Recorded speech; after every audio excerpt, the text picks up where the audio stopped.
Alright guys, what you guys are seeing is Metro Redux. We are playing it. I'm Naomi Kyle. Welcome to our Let's Play with Will Danger Powers. Is that your name? That's close enough. I like to put in the danger there, so it's like part of your Twitter profile. Yeah, it's like, well, it's a call out to old Austin Powers movies, which is great. Which were awful in my childhood. I was like, will they ever stop making these movies? Really? Well, it's just like.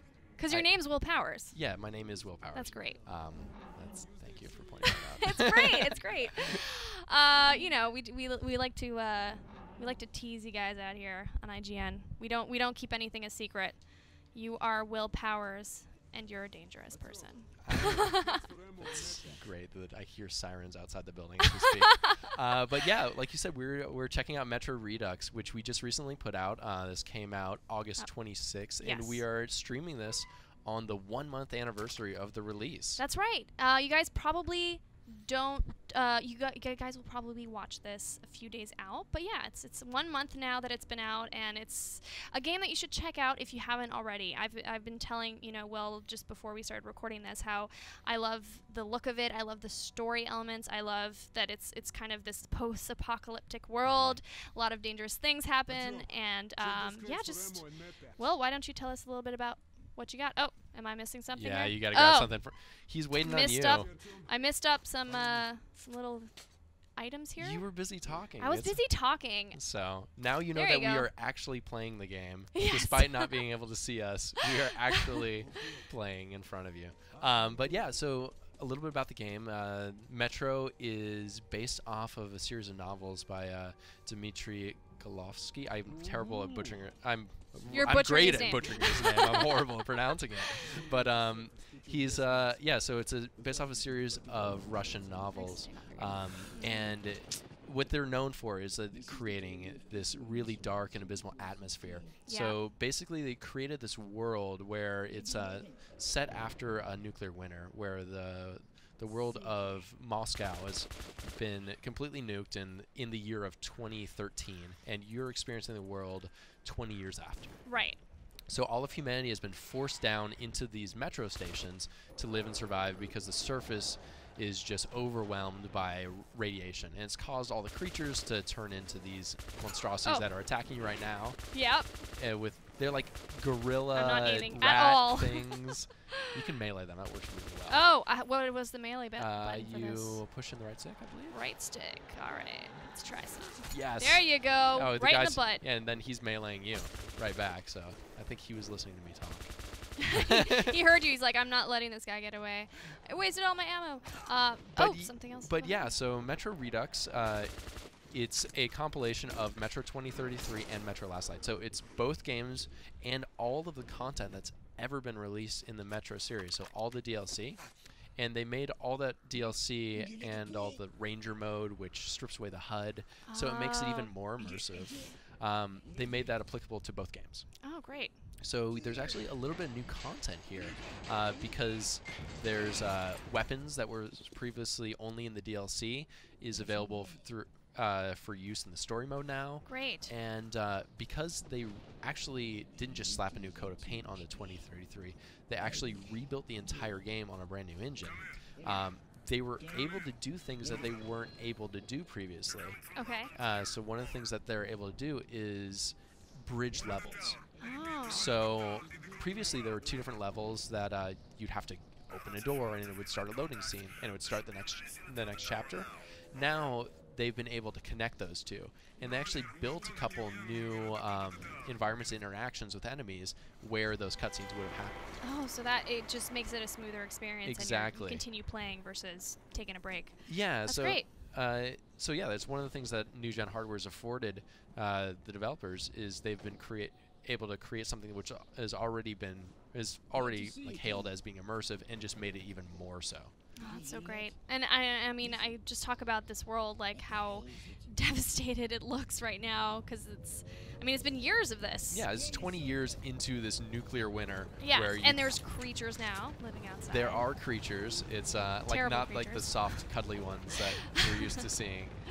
But yeah, they're frightening. Like there's a pack, a herd of trampling mutants that... Yeah, and see, you were talking about atmosphere. This sets you up very well because you're kind of seeing this thing go by and you're like, I have to kill all these creatures now. Right. You're about to be swarmed, and it's not going to bode well for you here. It won't bode well at all. And I had to change the filter just now because it got used up One of the too cool much. things that, like, they've made a lot of improvements to 2033 because of all the learnings that 4A, the developer, had after last light.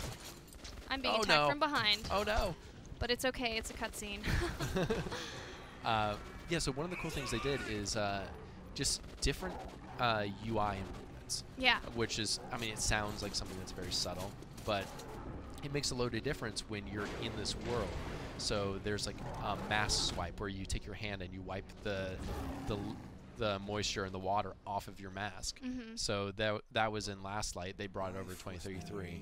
There's different elements on your watch that indicate whether you're being spotted by your enemies, and it also has a timer for your air filter.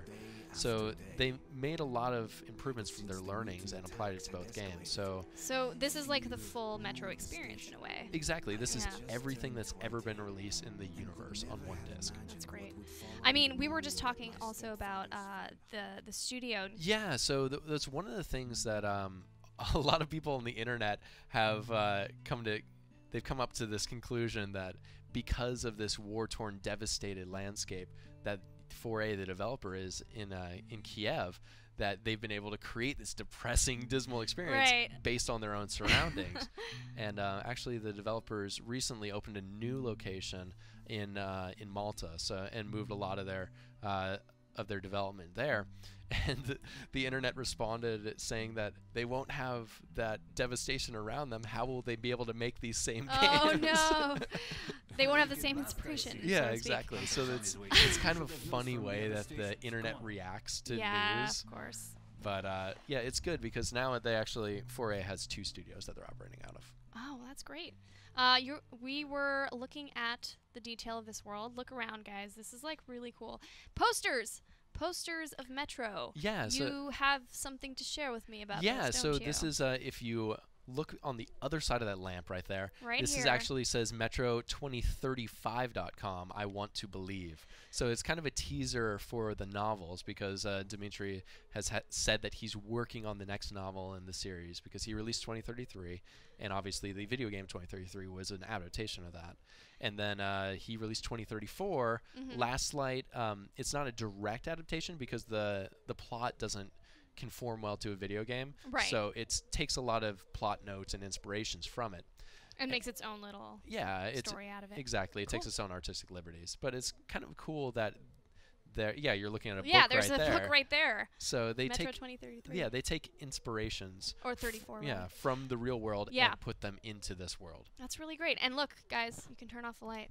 Isn't that great? Next Gen There's is a lot of here, cool interactions Naomi. here. Next Gen is here. It is here, guys. Press X and you can play guitar. This is the future.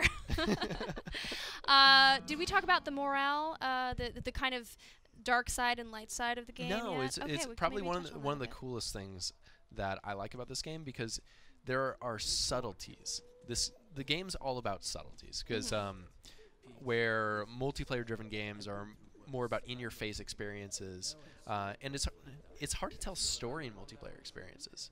So because you tend to just jam X and skip through cutscenes. Yeah. So hey guys. One of the great he's just staring at you. He said something though. He was like hi or something in Russian. You're like, I don't know. Excuse me. Excuse me. But yeah, one of the cool things that single-player games afford you is that they allow you to tell stories because that's the reason that you're playing games is to get an experience. And the story is told through a lot of subtleties. So like the morale system where Infamous, which I love, has a very blatant black and white morale system.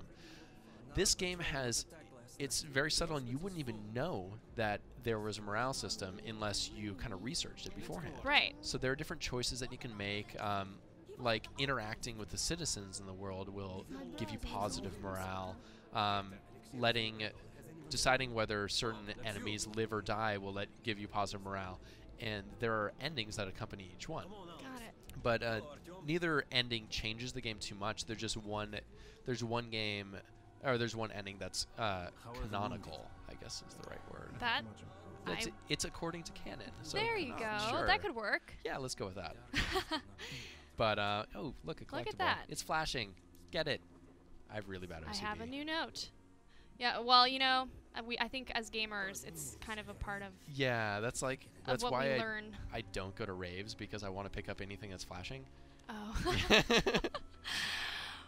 I'll make note of that. I won't invite you to my next rave party, which I totally don't have rave parties, guys. Never. Spoiler, she does. Oh. I always do. Yes. Every single weekend. But yeah. But yes, this world is not like a rave. See, It's look not. at that segue. You are good with this guy, Will Powers. Follow him on Twitter, please do. Did you already mention your handle? Will J Powers. Will J Powers. He's got a genius mind. He knows the segues. I wouldn't go that far. But yeah, so one of the cool things, like, just before we wrap up here, is so it's such a deep and immersive world because it's based on a novel. So they're able to take elements of that rich immersive world. So you're in this metro system, and there are all these different factions that have taken up different residencies within there. So there's like the Fourth Reich, which is sort of a neo-Nazi faction. There's the Red Line, which is a super hardcore Soviet faction. There's the Rangers, which is the one you're aligned with. So there's all these different ones fighting for power, fighting in this world where they're just trying to get any sort of scrap or semblance of prosperity that they can grasp at. So it's really, I don't want to say it's a fun game because it's like this dismal, dark experience. Right. But it really is. And it's such a great experience, especially to show off the new hardware that you guys got. I agree. I was just about to mention how good it looks. Yeah, that's one of the things that 4A, the developer, did a great job at. The visual fidelity of this is just incredible. Both versions on PS4 and Xbox One are running at 60 frames per second. It's a really pretty game to show off to your friends. Well, there you guys have it. I mean, it's a beautiful game. We have been enjoying our time playing it. Will has a Twitch channel, or it's more so for Deep Silver. If you guys want to check out more gameplay, we run gameplay for all of our upcoming games. We've done all of them leading up through Metro, and we will continue to do that for other games that come out: Saints Row, Dead Island, and Homefront, and those alike. So check us out. We are twitch.tv/deepsilver. Oh. Yeah, so check it out, guys. Will is an awesome guy, and we've been having fun playing this game. Cool. I'm gonna try to focus on killing these guys coming through the vents up here. But stay tuned for more on Metro, of course. It's a great game, and if you haven't played it already, check it out. And most importantly, oh my goodness, it is only $50 as a next gen game.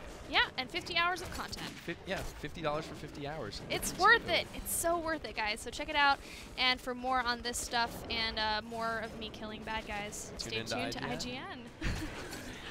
Oh my God!